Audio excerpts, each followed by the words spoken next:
నమస్తే ఎన్వి సుధాకర్ రెడ్డి గారు. Welcome to icon politics. నమస్తే అండి నిహాల్ గారు. Yes sir. సింహాచలం ఘటన పైన గోడ కూలిపోయి 7 చనిపోయారు. చనిపోయినప్పటికీ అక్కడ అధికారులది తప్పు ఉంది, అక్కడ ఉన్న ఏదైతే ఆ శాఖకు సంబంధించిన మంత్రి కూడా తప్పు ఉంది. సో ఇప్పుడున్న చంద్రబాబు నాయుడు గారు కానీ ఆయన గవర్నమెంట్ కానీ ఎందుకు వాళ్ళని వెనకేసుకొస్తాను వస్తుంది, ఎందుకు వాళ్ళని రాజీనామా చేయించలేదు? అండ్ మోర్ ఓవర్ ఎవరైతే చనిపోయారో జగన్మోహన్ రెడ్డి గారు 2 లక్షలు వాళ్ళకి ప్రకటించడం జరిగింది. సో కానీ గవర్నమెంట్ అనేది అక్కడ ఉన్న అధికారులు కానీ అక్కడ ఉన్న శాఖకు మంత్రి కానీ ఎందుకు రాజీనామా చేయించలేదు ఇప్పటి వరకు?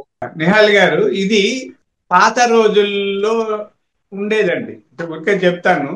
ఎక్కడో చిన్న రైలు యాక్సిడెంట్ జరిగితే లాల్ బహదూర్ శాస్త్రి గారు రాజీనామా చేశారండి ఆయన మంత్రి పదవికి. ఉమ్, నీలం సంజయ్ రెడ్డి గారు ముఖ్యమంత్రిగా ఉన్నప్పుడు ఆర్టీసీ బస్సులు జాతీయం చేశారు.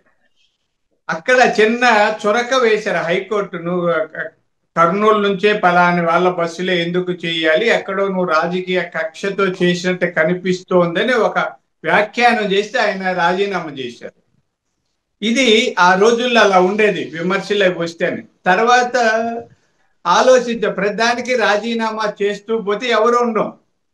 ఇప్పుడు అవును. ఉదాహరణకి జమ్మూ కాశ్మీర్లో ఆ, దాడి చేశారండి ఉగ్రవాదులు. మన వాళ్ళు 26-27 మంది చనిపోయారు. అప్పుడు ఇది ఎందుకు చనిపోయారని హోమ్ మినిస్టర్, ప్రైమ్ మినిస్టర్ అందరూ రాజీనామా చేసి ఉంటే ఎట్లా? ఉన్నారు కాబట్టి వాళ్ళు ఎదుర్కొని ఇప్పుడు వాళ్ళందరిని ఉగ్రవాదులు అని చేస్తుంటే మన వాళ్ళు చప్పట్లు కొడుతున్నారు. అంటే రాజీనామా చెయ్యాలా చేయకూడదు అనేది కొంత వివేకంతో కూడిన ప్రశ్న అండి. అంటే తప్పులు ఏదన్నా నిరూపణ అయ్యి అవినీతి అక్రమాలు చేశారని చెప్తే అట్లాంటప్పుడు రాజీనామా చేయడం ధర్మం.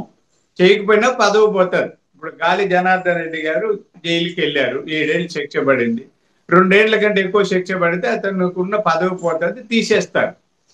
అలా కాకుండా అన్నిటికీ నీతి నియమం ఉన్నోడైతే రాజీనామా చేస్తారు. ఆరోపణలు వచ్చినప్పుడే రాజీనామాలు చేస్తారు.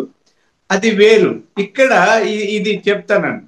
గోడ కూలిన విషయం అందరికి తెలుసు. భక్తులు చనిపోయారు 7 మంది. ఆ 7 మందికి ప్రభుత్వం తక్షణ సహాయ చర్యలుగా 25 లక్షలు చేశారు. గాయపడిన వాళ్ళకి 2 లక్షలు ఇచ్చారు. కేంద్ర ప్రభుత్వం కూడా 2 లక్షలు ఇచ్చింది. సరే, ఇది ప్రభుత్వం. ఈ ప్రతిపక్ష నాయకుడుగా జగన్మోహన్ రెడ్డి గారు అక్కడికి రాలేకపోతున్నానని చెప్తూ 2 లక్షలు తప్పనేమన్నాడు ఆయన. అలా నాయకుడు ఏదో మాట్లాడాడు. అది ఇది అని ఏదో అవాకులు చవాకులు పేలేదో చేయలేదు, మంత్రి రాజీనామా చేయలేదు. ఇప్పుడే అక్కడ కాంట్రాక్టరు గతంలో వైఎస్ఆర్ పార్టీకి అనుకూలంగా ఉన్నాడు. గోడ కడితే కూలిపోతుందని కాంట్రాక్టర్కి ఎలా తెలుసండి? ఎక్స్పర్ట్ ఆయన?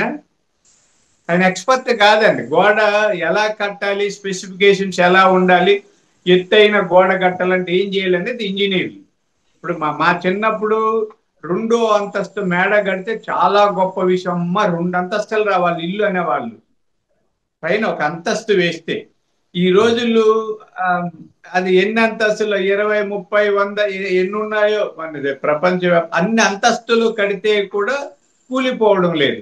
అంటే అది ఎలా కట్టాలి, ఆ నిర్మాణంలో తీసుకోవాల్సిన జాగ్రత్తలు ఏమి, అది పటిష్టంగా ఉండాలంటే ఆ స్ట్రెంగ్త్, ఆ ఈక్వేషన్స్ అన్ని కూడా ఇంజనీర్లు చూస్తారు, కాంట్రాక్టర్ కాదు. ఈ అమర్నాథ్కి ఆ మాత్రం జ్ఞానం ఉండాలి. సార్, కాంట్రాక్టర్ కానీ చెప్తే కానీ రోడ్డు వేస్తారా? ఏదైతే దేవాదాయ శాఖ ఇంజనీర్లు మంత్రి చెప్పినప్పుడు కాంట్రాక్టర్. ఆనం రామనాథ్ రెడ్డి గారు అనుకుంటా.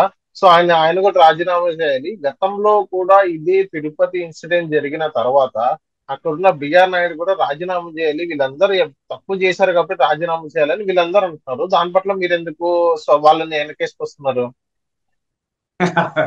మీరు భలే ప్రశ్న. కాదండి, నేను ఇందాక చెప్పాను కదా, కాశ్మీర్ లో ఉగ్రవాదులు దాడి చేశారు, ఇక్కడ హోమ్ మినిస్టర్ రాజీనామా చేస్తే మళ్ళీ యుద్ధం చేసేది ఎవరు? ఇప్పుడు వెంటనే ఏమైంది? ఆ, ఒక దర్యాప్తు చేయమని ఒక బృందాన్ని వేశారు. దర్యాప్తు కూడా వచ్చింది. వచ్చిన ఉమ్. తర్వాత అధికారుల్లో లోపం ఉందా, కాంట్రాక్టర్లో లోపం ఉందా, లేదా నిజంగానే గాలి వాన వల్ల పడిపోయిందా? ఈ మూడే కదండి.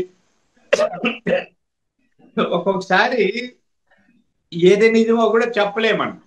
సహజంగా గాలి వానతో పడిపోయేలాగా ఇంజనీర్లు ప్లాన్ చేసి కట్టుంటే అది ఇంజనీర్లతో తప్పు అవుతారు. ఓకే.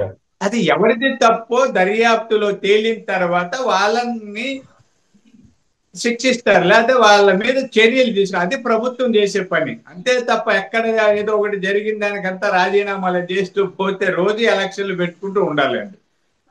ఇక్కడేమి ఆయన తప్పు చేయలేదు, ఆనం రామనారాయణ గారు తప్పు చేయలేదు.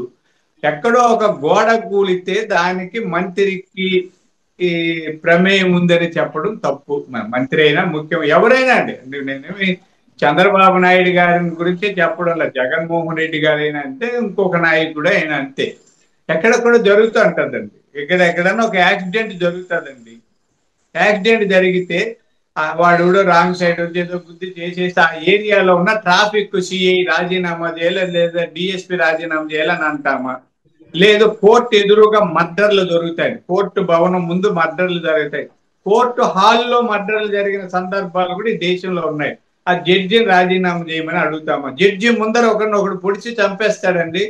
జడ్జి కేసు పెడతారు కానీ నా ముందర వాడు చనిపోయాడు కాబట్టి నేను రాజీనామా చేస్తాను అనడం, ఆయన తీర్పు చెప్పడానికి ఉన్నాడు, ఆయన చేతుల్లో ఉండదు. ఇలా కొన్ని ప్రభుత్వం చేతుల్లోనూ లేకపోతే ఇంకొకరి చేతుల్లోనూ ఇలా నేరాలు, ఘోరాలు, అక్రమాలు, అవినీతో ఇట్లాంటివి జరిగినప్పుడు, ప్రమాదాలు, ప్రళయాలు జరిగినప్పుడు కారణాలను అన్వేషించి కారకుల పైన చర్య తీసుకోవడమే ప్రభుత్వం కర్తవ్యం తప్ప గురునాథం చెప్పాడు, ఇంకొకరు చెప్పారు అని చెప్పి అందరూ రాజీనామాలు చేయము.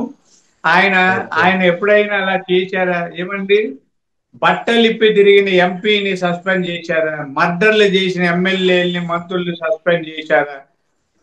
ఏమైనా చేస్తుంటే చెప్పండి. మా జగన్మోహన్ రెడ్డి గారు ప్రతి చిన్న విషయానికి ఇలా చేశారు, మమ్మల్ని రాజీనామా చేయమన్నారని నిస్సిగ్గుగా రాజకీయాలు చేసిన వైఎస్ఆర్ పార్టీ వాళ్ళు నీతులు చెప్పడం ఒక జుగుప్సాకరంగా ఉందండి. అదొక హేయంగా, అవహేళనగా కనిపిస్తుంది తప్ప దాన్ని పట్టించుకోవాల్సిన అవసరమే మాకు లేదు. Okay, so thank you sir micro politics వచ్చినందుకు.